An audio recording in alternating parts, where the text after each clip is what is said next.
Hello, welcome students. Again, class 11, subject English, and our textbook is Hornbill. And we have completed our first chapter. And we are going to second chapter. The name of the second chapter: We are not afraid to die if we can all be together.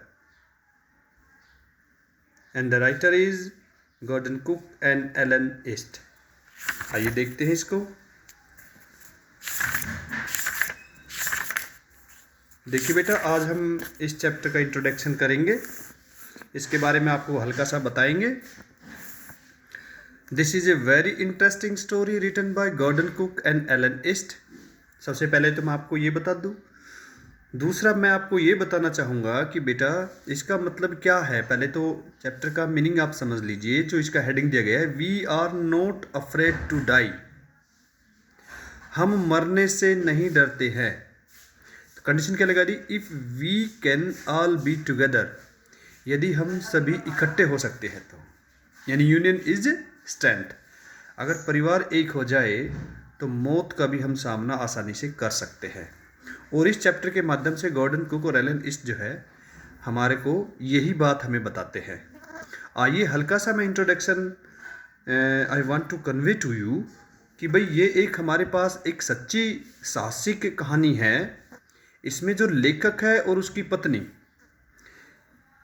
आप लोगों ने लेखक और उसकी जो पत्नी जो है और उसके दो बच्चे ने एक साहसिक समुद्र की यात्रा की. वे 200 मील पहले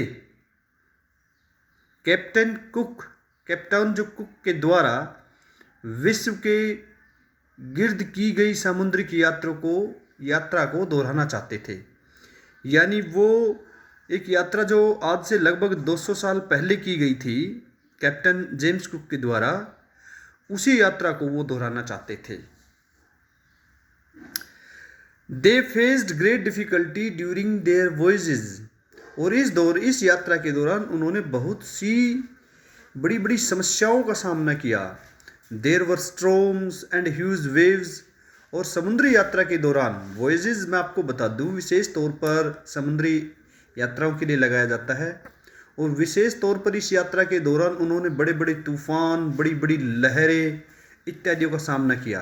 eight one point it seem that they would die. और एक बार तो ऐसा लग रहा था कि शायद वो अपनी मृत्यु को ही प्राप्त करने वाले हैं, वो मरने ही वाले हैं. But luckily they survived. लेकिन भाग्यशाली वो बच गए. The writer wives and the childrens also showed remarkable courage. यहाँ पर राइटर्स ने की पत्नी ने और उसके बच्चों ने राइटर्स के सामने बड़ा ही साहस दिखाया है. They manage to reach a very small island. और वे बड़े सुरक्षित रूप से एक छोटे से आइलैंड पर यानी द्वीप पर पहुंच जाते हैं. उनकी यात्रा में क्या क्या चीज़ें आई हैं, क्या क्या उनके साथ हुआ है, हम सारा इस चैप्टर के अंदर पढ़ेंगे. चैप्टर हमारा थोड़ा सा बेटा लेंदी है, लेकिन हमें इससे बिल्कुल नहीं घबराना है. हमें इसे पढ़ना है, इसके बारे में जानना है और ये भी देखना है कि चैप्टर जो है हमारे लिए क्या मैसेज लेकर आया है.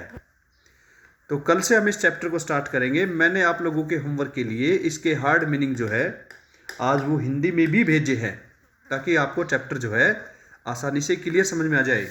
आइए देखते हैं एक दफ़ा. सेकेंड चैप्टर हमारे पास है we are not afraid to die if we can all be together, written by Gordon Cook and Alan East. तो ये हमारे पास है. इसका एक फर्स्ट स्टैंजा मैं आप लोगों के लिए पढ़ा देता हूँ.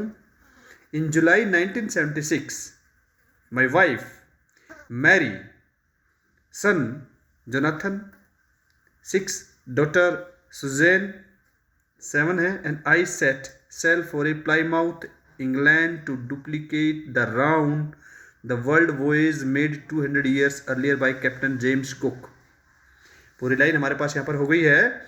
यहाँ पर राइटर हमें बताता है कि जुलाई 1976 में मेरी पत्नी मैरी, मेरा बेटा जोनाथन जो कि 6 साल का है, डॉटर सुजैन जो है जो 7 साल की है, एंड आई और मैं set sail from the plywood. और हमने प्लाईमाउथ से यानी इंग्लैंड से अपनी यात्रा को शुरुआत किया. वो यात्रा जिसकी हम कॉपी करना चाहते थे, जो वर्ल्ड वॉयज है, पूरे संसार की यात्रा है जो 200 साल पहले कैप्टन जेम्स कुक के द्वारा यात्रा की गई थी, वही यात्रा हम करना चाहते थे। For the longest time Mary and I, बहुत लंबे समय से मैरी और मैं जो है, ए 37 ईयर्स ओल्ड बिजनेसमैन, अपने बारे में बताता है कि भाई मैं 37 साल का हूँ, एक व्यापारी हूँ, एक बिजनेसमैन हूँ। Had dreamed of the selling in the wake of the famous explorer, हमने एक सपना देखा था। क्या सपना देखा था? कि भी हम भी एक प्रसिद्ध एक ऐसी यात्रा करें। And for the past 16 years, और पिछले 16 वर्षों से, we had spent all our leisure time honing our seafaring skill in the British water, हमने अपना सारा समय अपनी समुद्री यात्रा के लिए समुद्री पानी में, ब्रिटिश पानी में हमने अपना सारा समय लगा दिया। इससे आगे हम कल देखेंगे। उम्मीद करता हूँ आपको समझ में आया होगा। Okay, thank you so much.